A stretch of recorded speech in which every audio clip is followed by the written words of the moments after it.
immediately provided in that case.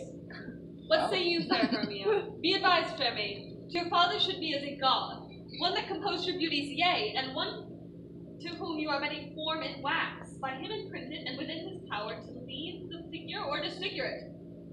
Demetrius is a worthy gentleman. So is Lysander.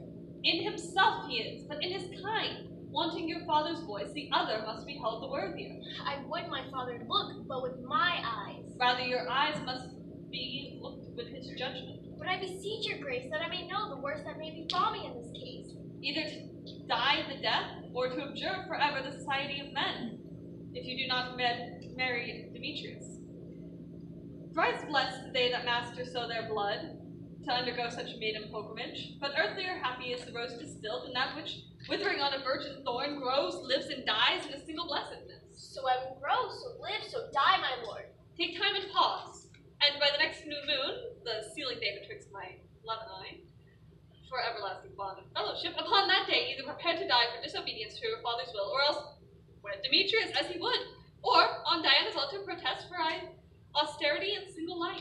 Relent, sweet Hermia, and Lysander, yield thy crazy title to my certain right. You have your father's love, Demetrius. Let me have Hermia's. Do you marry his? Scornful Lysander!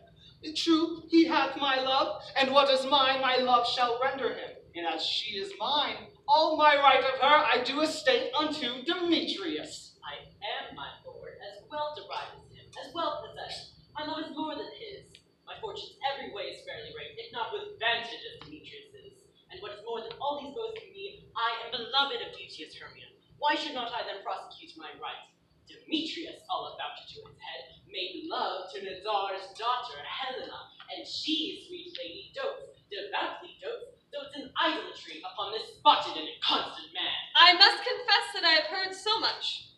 For you, fair Hermia, look to arm yourself to fit your fancies of your father's will, or else the law of Athens yields you up, which by no means we may extenuate, to death or to vow of single life.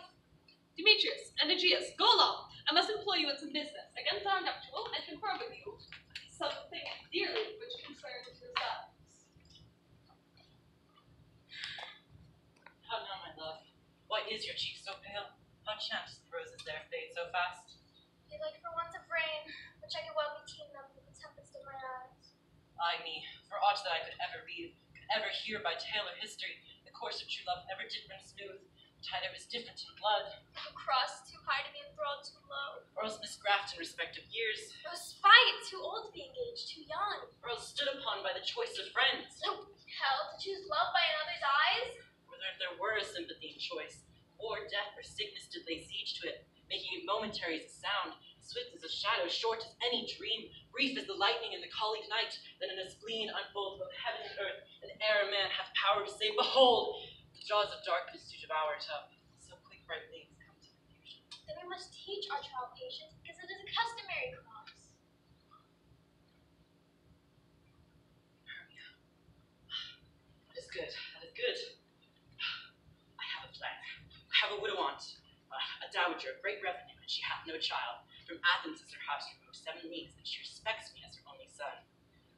There, gentle Hermia, may I marry thee, and to that place the sharp Athenian law cannot pursue us.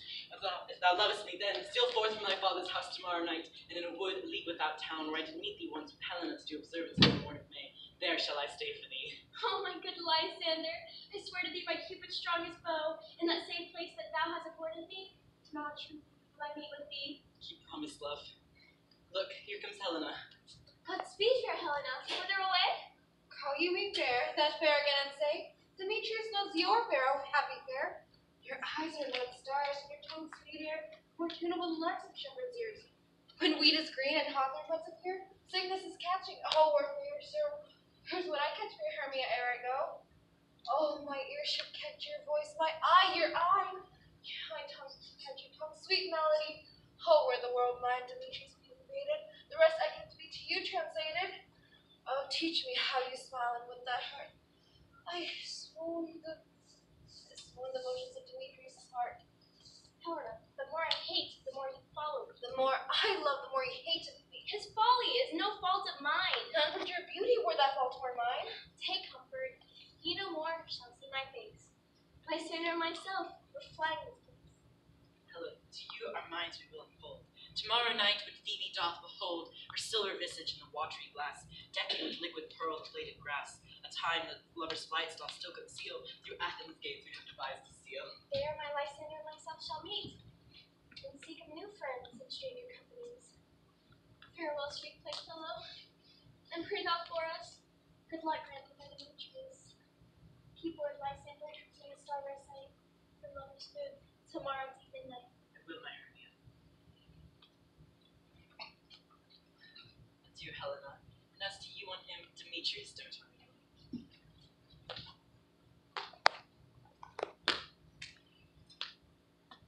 How happy some others some can be. Through Athens I am thought as fair as she.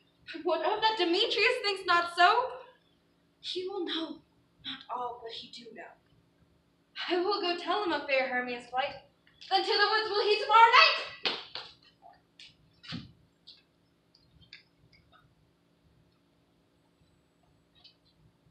Is all our company here?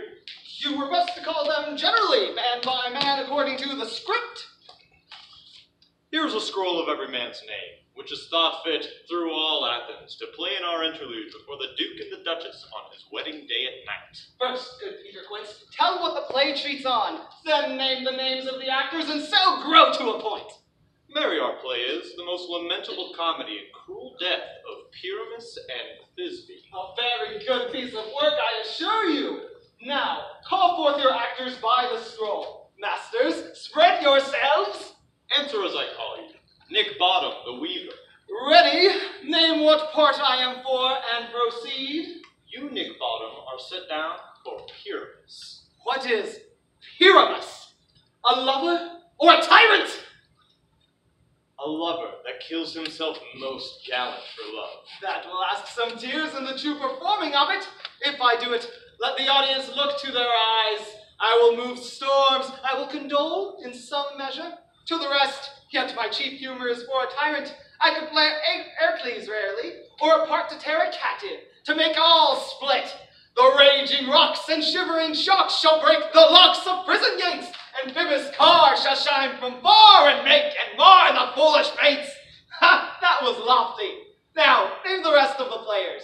This is Hercules' vein, a tyrant's vein. A lover is more condoling. Francis Flute, the bellows mender. Here, Peter Quince. You, Flute, will take Thisbe on you. What is Thisbe, a wandering knight? It is the lady that Pyramus must love. Good. Nay, faith, let me not play a woman, for I have a beard coming.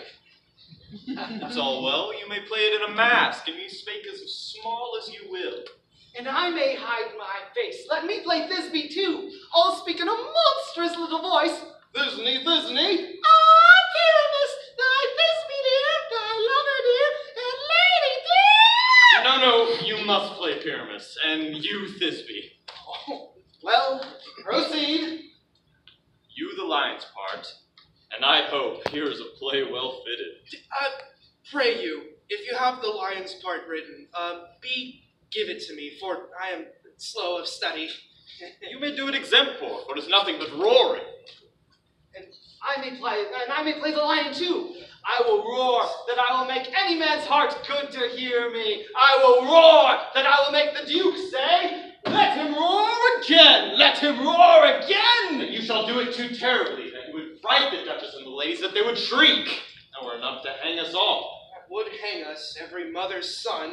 I grant you, friends, that if you should roar too terribly, they would have no more discretion but to hang us. But I will aggravate my voice, so that I will roar you as gently as any sucking dove. I will roar you, and 'twere a nightingale. You must play no part but Pyramus, for Pyramus is a sweet-faced man, a proper man as one shall see on a summer's day, a most gentlemanlike man. Therefore, you must needs play Pyramus. Well, I will undertake it. What beard were I best to play it in? Why, what you will. I will discharge it in either your straw-colored beard, your orange tawny beard, your purple and grain beard, or your French crown-colored beard, your perfect yellow. Some of your French crowns have no hair at all, and then you will play it barefaced. But masters, here are your parts. Time to entreat you, request you, and desire you to come by tomorrow night, and meet me in the palace wood, a mile without the town by moonlight. There we will rehearse, for if we meet in the city, we will be dogged with company, our devices know. In the meantime, I will draw a bill of properties, such as our play wants. I pray you, fail me not. We will meet, and there we may rehearse most obscenely and courageously. Take pains, be perfect, adieu!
Ill met by moonlight, proud Titania.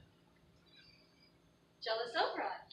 Thirsty Pits, forsworn his bed and company. Terry, rash, wanton, am not I thy lord? Then I must be thy lady. I know when thou stolen away from fairyland, playing on pipes of corn and bussing love to amorous Phillida. Why art thou here? Come from the farthest steppe of India. Of course, that bouncing Amazon, that buskin mistress and warrior love is to be wedded to Theseus, and you've come to give their bed joy and prosperity. How canst thou thus for shame, Titania, glance at my credit with Hippolyta, knowing I know thy love to Theseus? These are forgeries of jealousy.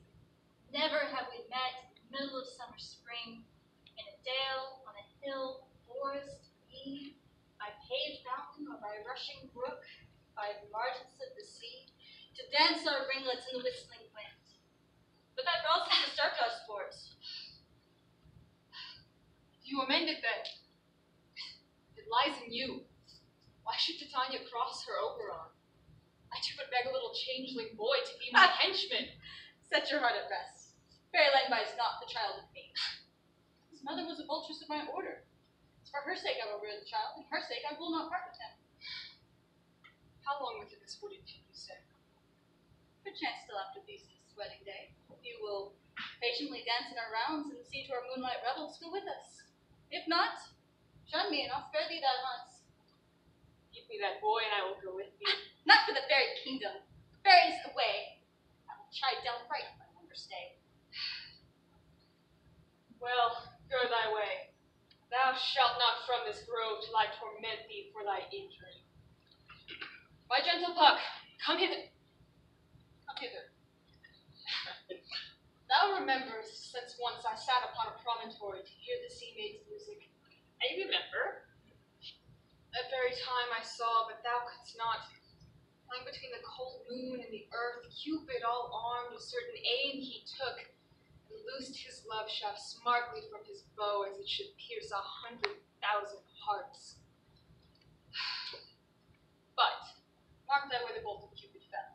It fell upon a little western flower, before milk white, now purple with love's wound, and maidens call it love in idleness. The juice of it on sleeping eyelid laid, upon the next live creature that it sees. Bring me that flower, and be thou here again, ere the Leviathan can swim with him. I'll put a girdle about the earth in 40 minutes.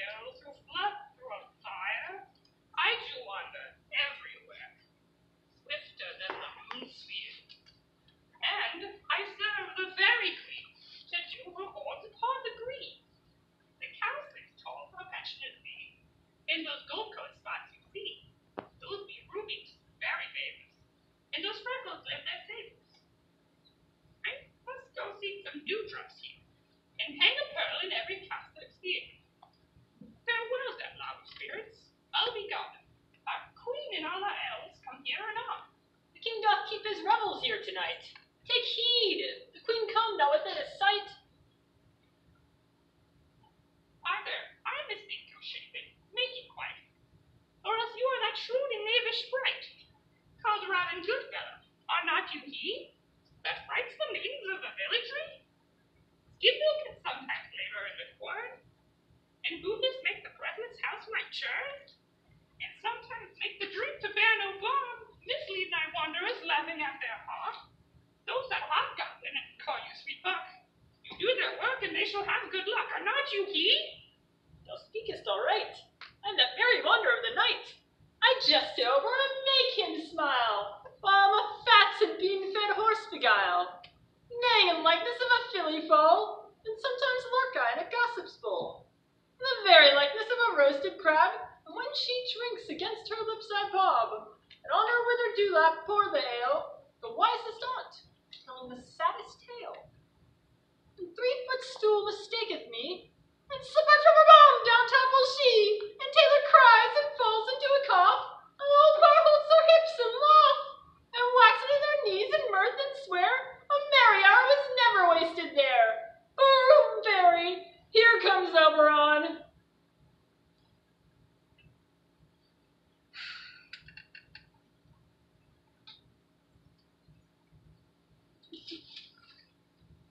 Having once this juice, I'll watch Titania when she is asleep.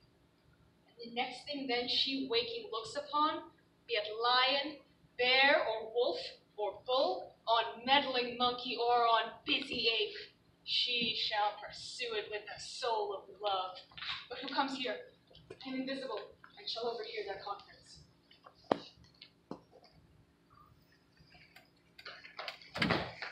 I love thee not, therefore pursue me not. Where is Lysander and fair Hermia?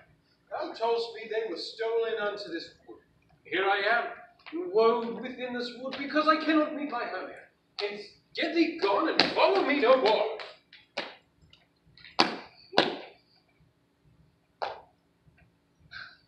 You draw me, you hard-hearted adamant. But even for that, do I love you the more? I am your spaniel, and Demetrius, the more you beat me, I will fawn on you. Use me but as your spaniel. Spurn me, strike me, neglect me, lose me, only give me leave. Unworthy as I am to follow you.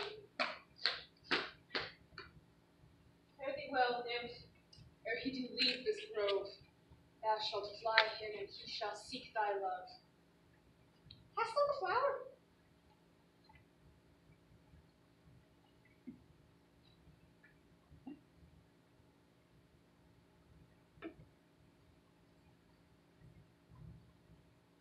Aye, there it is. I pray thee, give it me. There sleeps Titania sometime in the night, lulled in these flowers with dances and delight. And with the juice of this I'll streak her eyes, and make her full of hateful fantasies.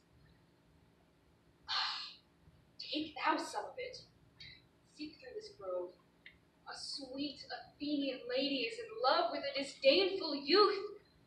Anoint his eyes, but do it so the next thing he espies may be the lady. Thou shalt know the man by the Athenian garments he hath on. Effect it with some care, that he may prove more fond on her than she upon her love. Fear not, my lord, your servant shall do so.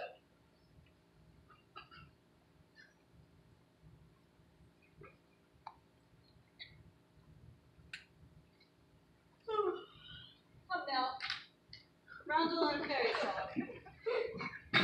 Sing me no asleep, and then await your offices and allow me rest.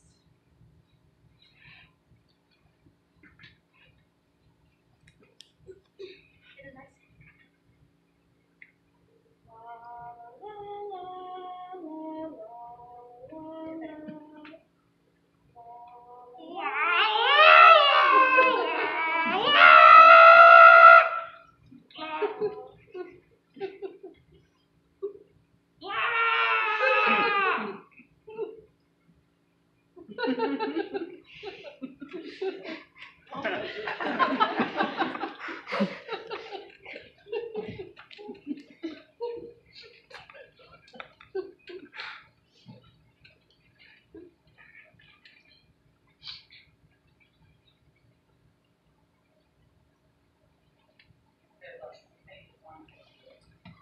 after all, forgot her word.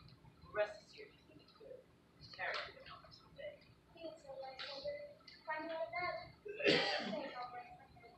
One's verb shall serve as a pillow for his stone, his heart, my head, two bosoms, one troth. Nay, good Lysander. For my sake, my dear, rest for Throgmorton. Do not listen to me. Take the sense we can let the love's meaning, love's consense. I mean that my heart was yours as head, slept with one heart with it. Bosoms interchange oaths, and thus two bosoms. Oaths. Nay, good Lysander. My dear. Men and men got their prayers they hide. Here is my bed. Sit, give me all its rest.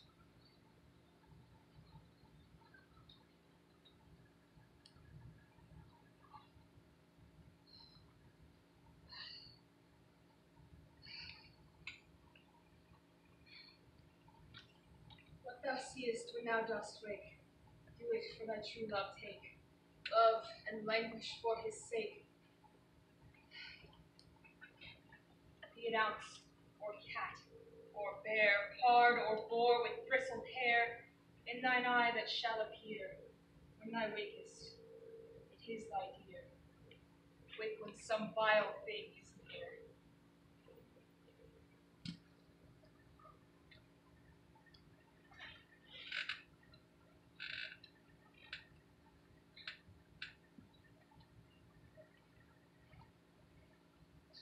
Through the forest had I gone, but Athenian found it none. On whose eyes I might approve this flower's forces stirring love. Not in silence. Who is here? Greets of Athens he doth wear? This is he, my